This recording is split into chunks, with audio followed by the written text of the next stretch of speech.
Herkese merhabalar. Bugün biz Türkçe'de yeni kelimelerden başlıyoruz.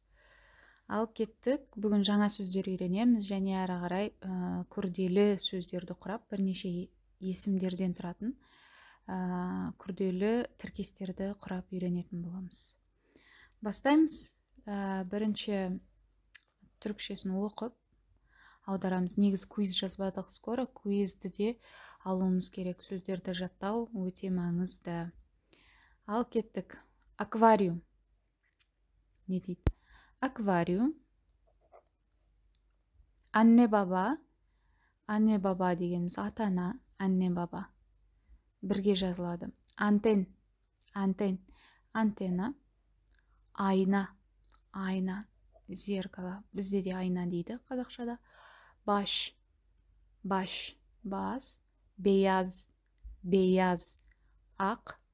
Bilgisayar. Bilgisayar. Компьютер. Büyük. Büyük. Үлкен. Cadde. Cadde. Köşe. Cam. Cam. Шыны. Немесе стеклоя. Ceket. Pijak. Ceket. Ceket. Cep. Karman. Қалта. Бізде. Cep. Cebimde 5 kuruş yok деп айтып жатады. Сондай көп естуге болады. Яғни қалтамда 5 тиын жоқ. Çöp. Çöp. Мусор. Dağınık. Dağınık. Яғни шашылып жатқан. Сондай бір әр жерге таралып, шашылып тұрады ғой. Разбросано деп тұр орысшасы. Сондай шашылып. Dağınık. Кейде адамдарға да айтады. Бүгін сен dağınık görünüyorsun. Yani kafamda dağınık деп айтады ғой. Мысалға бір көп нәрсені ұмытып қалған кезде кинолардан естулеріңіз мүмкін. Dağınık, yani dağınık. Bazı şeyleri hatırlıyorum деген сияқты айтады. Durak. Durak. Durak. Durak. Yani остановка, тұрақ деген сөз. Остановка. Қазір инстаграмдарда, рилстарда осы көп сөйлеп жатыр ғой енді. Сонда бір орысша сөзге, дурак деген сөзге келтіріп, күліп, сондай рилстар түсіріп жатыр. Дурак негізі тұрақ, бізде қазақша ұқсап тұр. Тоқтайтын жер, аялдама. Соны білдіреді. Дүйме. Бізде де түйме дейді. Дүйме. Düğmeme basma. Düğme, tüyme. Düzenli, düzenli. Düzenli degeni yani түзу деген сияқты ғой. Düz degeni түзу дегенге келеді. Düzenli, аккуратный деген сияқты. Яғни таза, сондай бір тәртіпті, düzenli бір инсан. Elbise. Көйлек. Havuz. Бассейн, havuz. Havuç пен havuzды шатастырушы едім негізі. Havuç деген сәбіз ғой. Havuz, бассейн. Истасион. Истасион. Станция. Бізде ол жақта метро, жалпы трамвай, сондай нәрселер көп болғандықтан истасион деген аялдамалар, яғни станциялар қолданылады. Бізде ондай көп қолданбайды. Алматыда ғана қолданылуы мүмкін истасионы. Бірақ көбінесе темір жолдарда ғана қолданылады истасион. Kumanda. Kumanda, пульт. Яғни ағылшынша сөзге келіп тұр бұл. Commander деген бар ғой. Пульт, телевизордың пульті, kumanda. Kumandamı ver bana. Kumandаны getir. Яғни алып кел. Kutu. Kutu бізде құты деп атайды ғой. Коробка, құты. Бір әйтеуір салынатын зат, сондай қорап па, құты деген сөзде бар бізде. Küçük, küçük, кішкентай деген сөз, küçük. Күшік дегенге келеді. Küçük, яғни кішкентай. Merkez, merkez. Ortalık, yani şehrin merkezi nerede? Şehrin merkezine nasıl gidiyorum? Орталығына деген сөз. Merkez, орталық. Palto, palto екен. Palto. Мягкий знаксыз айтылады. Palto. Сандалие, сандалие, стул, яғни отыратын. Сандалие кетер. Сандалие var mı? Отырғыш, орындық. Sayfa. Sayfa деген бет, yeni sayfa açacağım kendime. Кинолардан естіген шығарсыз. Яғни өзіме бір жаңа өмір бастаймын дегенде мағына береді. Sayfa, бет, ya. Beti, парақ. Mesela şimdi biz kaçıncı sayfadayız? Sandарды өттік. 41-ші sayfadayız мысалы. Сехпа, сехпа. Подставка. Подставка яғни сол. Телевизор анау мынаулардың астында тұрады, не кішігірім стульчик, яғни қоясын подставка. Сынав, сынав, сынақ дегенге келеді қазақша. Экзамен, сынақ. Сиях, сиях. Қара деген сөз. Сиях, бұны арнайы жаттадым. Себебі сиях дегенде ештеңеге бір сия деген сияқты көкке келе береді. Қара екен бұл, қара, сиях. Қара, beyaz деген ақ. Сон, сон деген соңы, соң, бізде қазақшада сон, сон дәреже, соңғы дәреже. Шише, шише, шиша деп айтамыз ғой иногда. Бутылка, шише, bir şişe kola. Bir butılka kola. Şişesi деп айтады, бутылкасы, сырты. Takım, takım деген бұл набор, бірнеше takım, команда дегенге де келеді. Takım, набор. Яғни базарларда мысалы бұл takımы деп айтып жатыр. Үчлі takım, набор яғни бірнеше нәрсе кіреді ішіне. Teker, teker. Негізі tekерлек дегенде сөз бар. Tekerleğe деп айтады. Tekerlek деген дөңгелек. Tekeri деген естімедім. Tekerleğe деген естімедім. Tekerlek, teker. Яғни дөңгелек. Бізде тағы бір сөз үйренгенбіз алдыңғы сабақта. Teker, teker, birer, birer. Топтық сан есімге де келеді. Bir-birden деген кезде teker, teker деп айтып жүреді ғой. Tren. Tren деген поезд. Ағылшынша сөзге келеді. Train дегенге келеді. Солай жаттап алдым. Tren. Яғни поезд. Ал енді бүгін біз осы сөздерден құралған жалпы екі есім сөз, мысалы екі зат есімнен құралады, немесе бірі сын есім, бірі зат есімнен құралған сондай бір күрделі тіркестерді өтеміз. Ол қалай жасалынады деген, яғни жалғауы бар, изафет деп айтып жатамыз ғой. Жалғауы бар, жалғауы жоқ, сондай тіркес сөздерден құралады. Жалпы тіркес дегеніміз не дейтін болсаңыз, жаңағы айтқан екі есім сөз. Мысалға гениш, сын есім, гениш қандай деген сұраққа жауап береді. Yol деген зат есім, не деген сұраққа жауап береді. Яғни екі сөзден құралады. Біреуі басты сөз болып саналады, екіншісі де соған қосымша сөз болып саналады. Бірақ екеуі қосылып бір сұраққа жауап береді. Мысалға, не көріп тұрсың десе, не деген сұраққа жауап береді. Мысалы, не көріп тұрсың? Geniş yol. Яғни geniş yol, екеуі бірге не деген сұраққа жауап беріп тұр. Мысалға, кімді көріп тұрсың? Кім деген сұраққа жауап береді. Кімді? Genç kızı görüyorum. Genç kız. Кім деген сұраққа жауап береді. Не деген сұраққа жауап береді. Akıllı çocuk. Бұда да кім деген сөз жауап береді. Яғни басты сөз, вообще-то жалпы, çocuk. Қандай деп сұрақ қойып көрсеңіз болады. Мысалға, мен мынағанда сұрақ қоя аламын ғой деп ойлауыңыз мүмкін. Мысалға, қандай десең, просто акыллы, kötü, iyi, солай ғана бір ғана сөзден тұрып қалады. Ал егер кім деген сұрақ қойсаңыз, зат есімнің сұрағында акыллы çocuk дегенде қосыла кетеді оған. Қосыла алады, яғни солай да жауап беруге болады. Өздеріңіз күнделікті сөздеріңізге байқайтын болсаңыздар, мысалға, бір сынық машина деп айтамыз ғой, мысалға.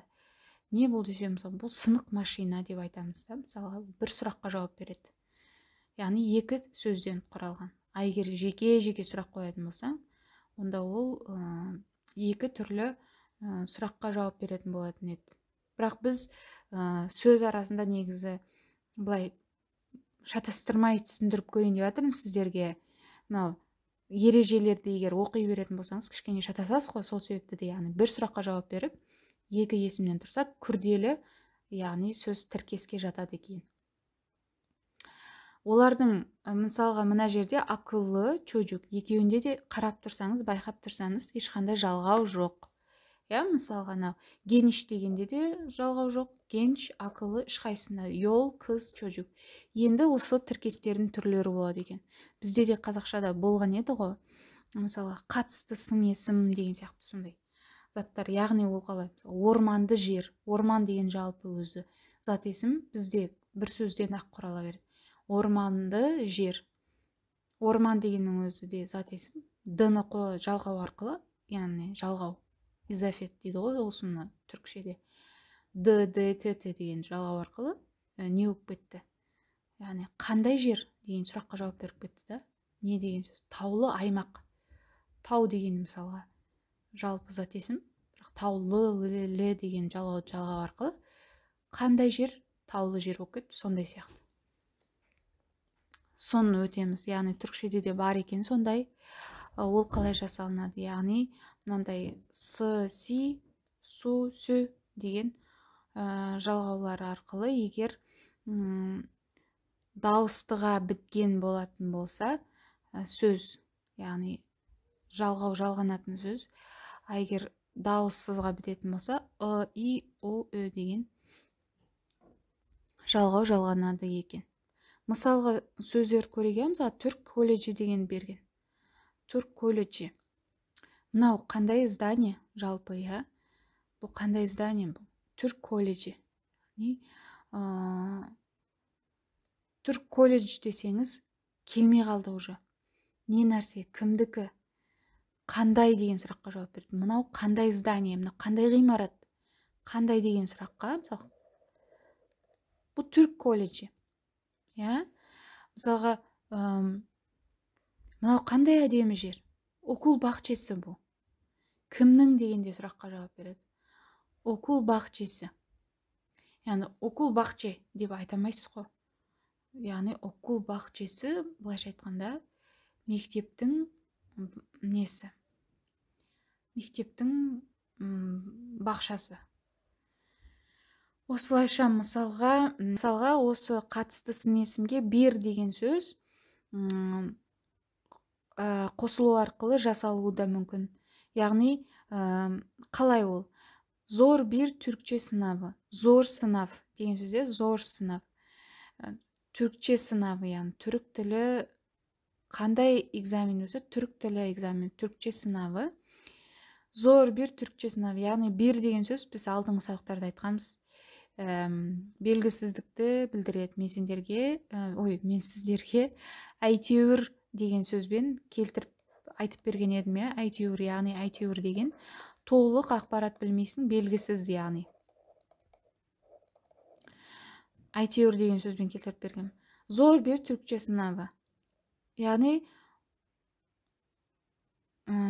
түрікше тілі, түрік тілі сабағы қиын деп айтады, зор деп айтады. Бірақ айтып тұрған адам қаншалықты қиын екенін түсінбейді, білмейді. Яғни әйтеуір бір түркче сынавы. Яғни әйтеуір бір қиын түркше экзамені деген. Büyük bir spor salonu. Büyük bir spor salonu. Яғни қаншалықты büyük екені белгісіз. Әйтеуір büyük, әйтеуір үлкен спорт салоны. Мысалы қажет деген, büyük bir spor salonu lazım bize. Gerekiyor. Büyük bir spor salonuna gidelim. Яғни қаншалықты büyük екені белгісіз, әйтеуір бір büyük, үлкен жер. Сондайды білдіреді. Яғни бір деген сөз арқылы да осы қатысты сын есім жасалады екен. Спор салоны не? Спор салоны. Түркче сынавы не? Түркче сынавы. Түркчеде жалғау жоқ, сынав дегенде жалғау бар, деген. Салон дегенде у деген. Яғни мына жоғарыдағы қатысты сын есімге байланысты дауыссызға біткен жағдайда и, у, ү. Дауыстыға бітіп қалса сөз, соңғы басты сөз, онда с, си, су, сө деген жалғауды жалғайды екенбіз. Яғни бұл бір жалғаулы, яғни бір аффиксті деп айтады, бір аффиксті тіркес. Енді астында жаттығулар берілген. Алтта бірді қарап көрейік. Окул капысы, яғни бір сөз міндетті түрде жалғану керек. Окул капысы. Біз дауыстыға бітіп тұр, ыға, сыны жалғаймыз. Отобус дурак, біз қандай жалғау жатаймыз? Дауыссызға бітіп тұр, онда біз и, о, өн жалғауымыз керек, ыны жалғаймыз. Бірақ осыны жалғау алдыңғы сабақтарда айтып өткенмін, бұйрық райдама к, г-ға айналады. Юмышақ к-ға айналады. Яғни отобус дура осылай жасалады. Отобус дура г-ға. Жеп телефону алдын оға қараймыз. Колтук такым чожук доктору оға қарап уды таңдаймыз. Футбол топу. Сынып дефтери. Yüzme havuzu. Tren istasyonu. Çöp kutusu. Çöp kutusu yani мусорный бак, қорап, коробка, шелек бізде. Окул дефтери. Окул müdürü. Өге ö. Baş ağrısı. Baş ağrısı bitmiyor.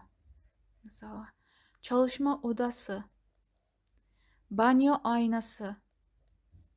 Çamaşır makinesi. Жіңішкеге бітті. Çamaşır makinesi дегеніміз бұл стиральная машина. Мынау кір жуушы машина.